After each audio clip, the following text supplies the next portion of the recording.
مقربین و ابرارو کې څه فرق دی؟ مقربین و ابرارو کې فرق دا دی چې ابرار هر څه د محبوب نه قرباني، خو ځان نه،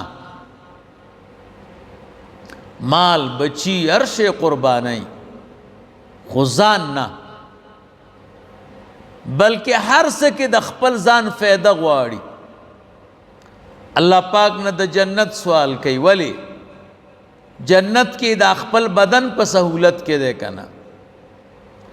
د جهنم نه پناه غواړي، ولی ځکه چې جهنم کې بدن سوځيږي کنه. الله نه خوشحالي غواړي، خفګان نه پناه غواړي.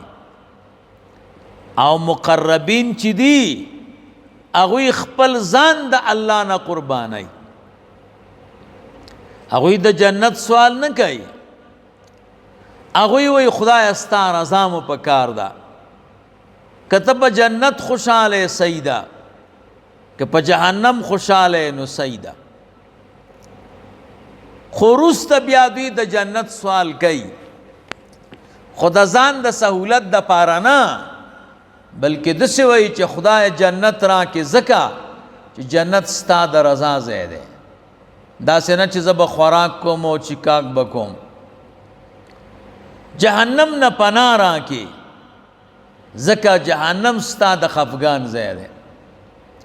نو مقربینو خپل ځان د الله نه قربان کړی.